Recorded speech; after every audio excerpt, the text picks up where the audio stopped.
Hi everyone, A&P Adventures here. I am Patrick. And I'm Aaron. And we're glad you're with us today. We're going to show off a little bit of Chinatown, just a little simple stroll through Chinatown, show off some of our favorite spots, take in a little bit of flavor of the area. Just to let you know, it is April 2023.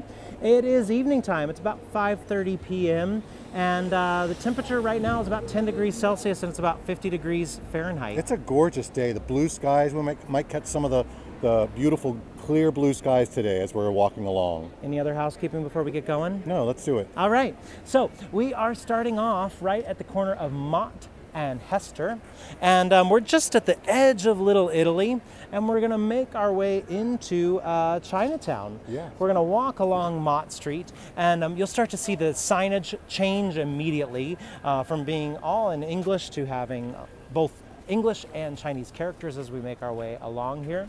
You're going to see the beautiful Chinese lanterns above us as we make our way into the heart of Chinatown. And we're so glad you all decided to join us today as we make our way through here. Now, of course we have some scaffolding ahead of us. I know. What is New York City without a little bit of scaffolding? I know. I feel like half of New York City is just scaffolding. Like when people paint pictures of the city of Manhattan, they have to include scaffolding in the pictures. Yeah, and tourists in our way as well. How rude! Just kidding. We're happy they're here. So we're making our way south right now on Mott Street, and just ahead of us is going to be Canal Street. And now Canal Street is currently known for kind of a lot of knockoff items like fake Louis Vuittons or fake Rolex watches, cheap souvenirs. It's a good place to come and try for some bargains. But really, I want to talk about the history of why it's called Canal Street. So south of where we are right now would have been an area known as Collect Pond, and Collect Pond was one of New York City's few natural sources of fresh water, also the city's main water supply. Would have been about 48 acres. Or about 20 hectares. And throughout the 18th century, what we saw were businesses starting to creep up around the sides of it because of that fresh water source that was there. And also we would have seen residents coming in that area. And what happens with all of that? Well, then we get a little bit of pollution as well. And so that fresh water source started to get polluted. And so by the end of the 18th century, it was kind of a sewer, essentially. And so a canal was built to carry that sluggish, dirty water away so the land could be filled in and developed. And that canal was ultimately filled in, and that's this street right here known as Canal Street. It's not New York's widest street, but I still think we canal fit. Ayo! I tell you what, if you don't like that joke, move on to another video because it doesn't get much better than that. All right, so we're crossing Canal Street, and this is such an iconic shot of Chinatown right now. It's really fantastic. This is Mott Street again that we're on, and these few blocks as we make our way through here are going to be filled with Chinese food and cheap gift shops, tea houses and jewelry stores, fish and vegetable markets. We'll show off a couple of our favorite spots along the way as well. And notice above the street these lanterns. It's known as Light Up Chinatown, and it's somewhat of a recent installation. These lanterns didn't always hang above the streets like this, even though it does seem like an iconic image. It is actually relatively new since the pandemic. So what we noticed when the pandemic happened is that this area was pretty darn quiet. I mean, like a lot of the world, but it was very slow to rebound, the Chinatown businesses. A lot of them were also mom and pop businesses, so it was difficult for them to handle a lot of delivery and takeout that a lot of other businesses around the city were successful with during that time. So there was a push for some fundraising in this area, and one of the ways to do that was this Light Up Chinatown. It was the idea of a bakery manager named Patrick Mock in this area, and they wanted to create this kind of warm and welcoming atmosphere for passerbys. And the lanterns are from a local merchant, Pearl River Market. And you could donate money to get one of the lanterns hung up above the Chinatown area with your name on it. The first push, they met the lantern capacity within just a couple of weeks, and they've had a couple pushes since then, but they're just so beautiful. They really are cool, and Chinatown took a big hit during the pandemic, and they wrongfully got a lot of blame for the pandemic. So they took a big hit, this area, and business is booming again, which is nice. We see a lot more businesses open and thriving, which is a good thing.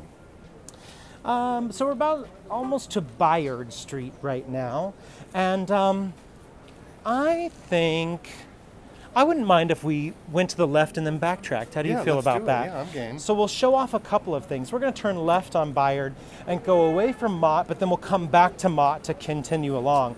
But I just want to show the Chinatown ice cream factory that's going to be to the left. You'll see it with the yellow flag on the south side of the street right there. The original Chinatown ice cream factory.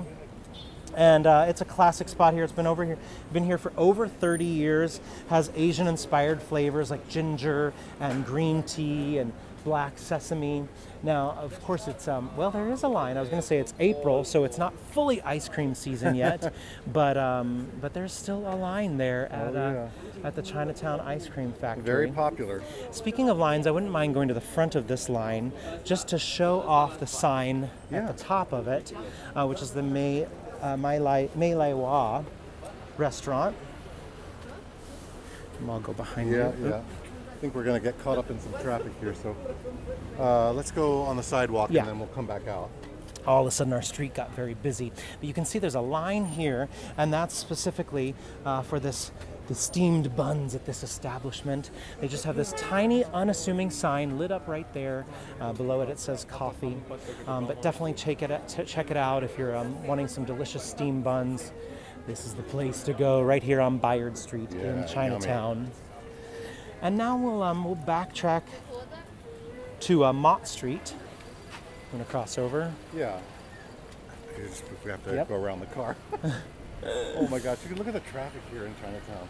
So crazy. It's busy. Oh, perfect. We got it. Everybody stay with us.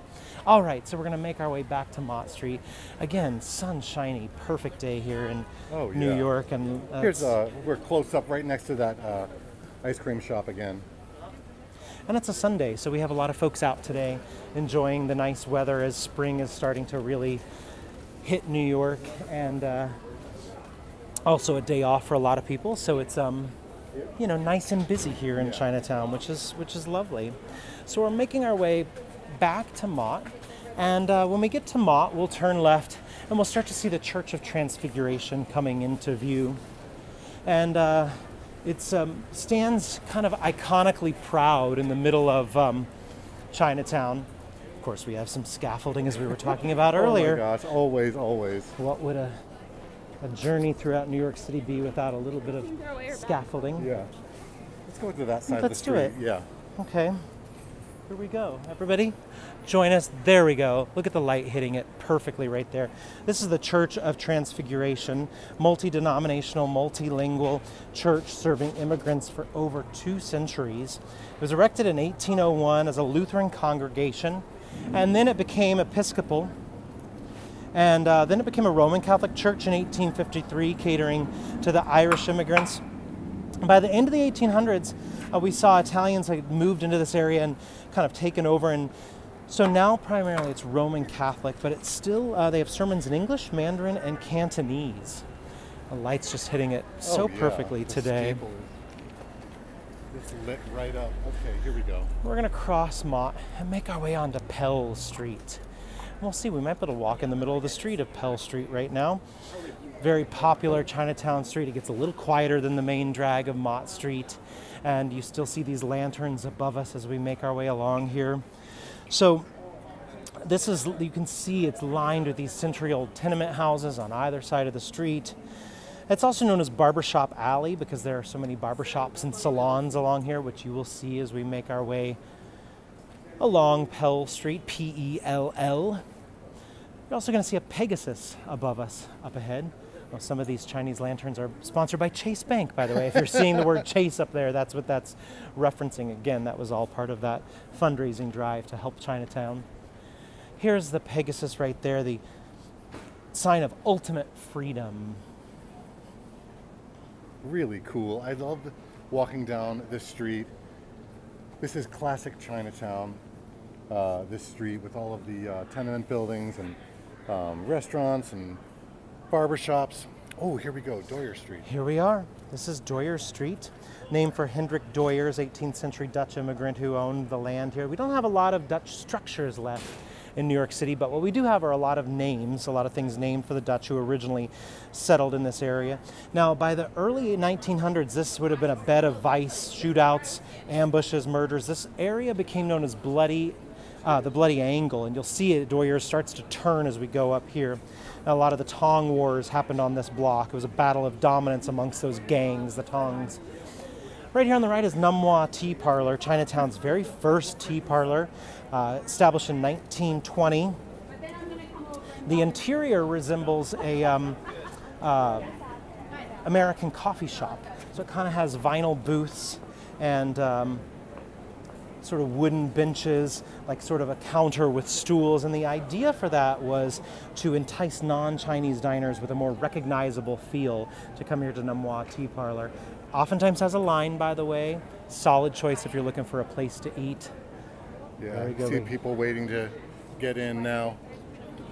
Now notice how we curve around here, again known as the Bloody Angle right here as we turn on Doyers, make our way along. It kind of goes downhill a little bit here. You'll see some of the other great murals. The street is painted, it's known as Rice Terraces is what the street painting is called, if you've seen the colored Doyers Street.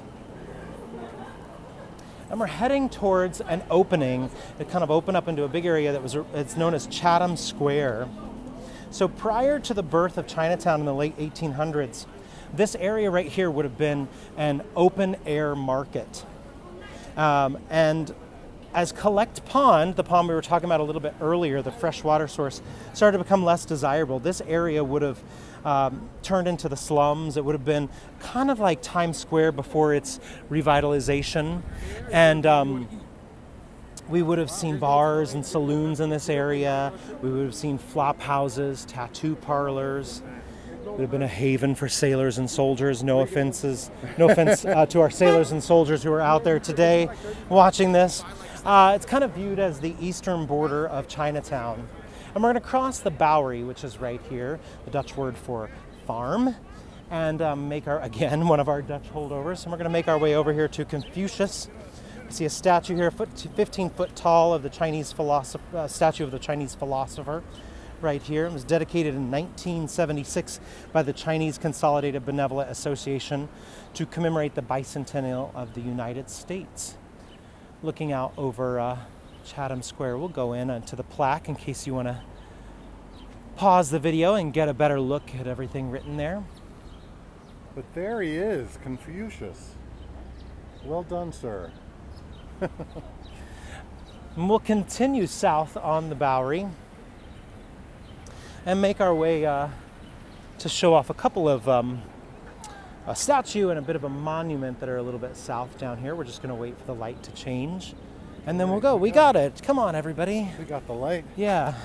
Now, as we start to, of course, scaffolding. Yeah, this naturally. Was not one of our monuments we were going to show, but it's sadly blocking one of our monuments. But once we pass it, we'll get a good view of. There should be some sort of rule, like every time you see scaffolding, an angel gets its wings. Yes, I like that. I think that's a great idea. Consider it done on our tours. Hi, did you hear that horn honking? Friends of ours. It's always, when we're walking around New York. All right, so the light is hitting both of these statues perfectly. Patrick, which do you want to go to first? Let's do the arch? Let's do the arch first. So again, we'll wait for the light to change, but I'm going to start talking about it while we wait for the light to change. It's the Kim Lau Memorial Arch, established in 1962, and it's kind of in the center of your screen right now. We'll get a good shot of it. The light's hitting it perfectly. Once we get over there, we'll stop right in front of it. But it was dedicated to the Chinese Americans who died fighting for democracy in World War II. And it was named for Benjamin Ralph Kim Lau, who was a Chinese American lieutenant who grew up in New York City and lost his life when his plane was shot down on a mission in 1944. And the statue was an effort to end immigration quotas. It was erected 3 years prior to the 1965 Immigration and Nationality Act. And this was sponsored by the American Legion as well, which is a terrific veterans organization here in the United States. I think it's remarkable to think about these immigrants who would have come and started fighting for this country that they just moved to. That's unbelievably poignant and brave. And the arch is framing Lindsay Shu right there in the middle, that monument. A Chinese politician who fought to keep the opium trade out of China in the 1800s. That was erected in 1997, and it's said to deliver a very strong anti-drug message right here in Chinatown. All There's right. some daffodils blooming. Oh yeah. Look at this. It's April in New York City, and we got some daffodils popping up. That beautiful yellow color. Hey gals. Hey. We might. All right, so we're going to cross. Let's see. We're going to have to deal with a little bit of Yeah, we'll go vehicular this way. traffic. And then we'll make our way down here just a little bit. Yeah. And we're going to go to the Shearith Israel graveyard. Some more folks honking, saying hello. Just saying hi to AMP Adventures, that's all. We got the light. We're crossing Oliver Street right now. And as we make our way south, if we were to continue down, we would be at the Brooklyn Bridge. It's only about a few blocks south of where we're at right now. And we'll have a video for the Brooklyn Bridge you can watch on our channel. And we'll cross over it. But it's just down there. But we're really going to stop right here at the Shearith Israel graveyard. This is the oldest cemetery in New York City, established in 1683. So originally this would have been outside the boundaries of New York, and therefore kind of a suitable area for a graveyard. This was founded by the Spanish and Portuguese Jews, and you can't go inside, but you can get a nice peek of it. It is kind of at the chest height, so you can get a good look of it when you make your way over here. So Really cool. where we were pointing out the Brooklyn Bridge earlier, New York would have been settled down in that area, and started to move. The population would have moved north over time. So that's why this area would have been essentially the countryside, a little bit of farmland as well. Thus, Bowery, the Dutch word for farm. So we're going to make our way back into the heart of Chinatown. You might have to bear with us, jumping in front of some traffic and maneuvering around some vehicles. But as we make our way over there, I want to talk about how Chinatown got to be here. Well, it actually stems back to the gold rush in the West. So gold was discovered in 1848, and Chinese were recruited throughout the 1850s to help with that. But as the gold dried up, well, they started to look for other jobs because they were becoming scarce. So a lot of the Chinese immigrants headed to the largest cities, many of which were back east. This was kind of after a lot of them would have worked on the railroad as well to sort of help build the railroad system. And then we saw the passage of the Chinese Exclusion Act in 1882, and that really slowed Chinatown's growth. Those restrictions started to ease in the early 1900s, and Chinatown began to grow. And it had rapid growth after the U.S. Immigration Act of 1965, which ultimately abolished quotas on Chinese immigration, and it grew from 7 blocks to 55 blocks. That's a long time for the Exclusion Act to be in place. So it really, yeah, I mean, once that act, though, happened, it really opened it up, and we saw explosive growth in this area, and it basically took over Little Italy. Around that time, we started to see Little Italy start to diminish in size, and we saw Chinatown really start to grow.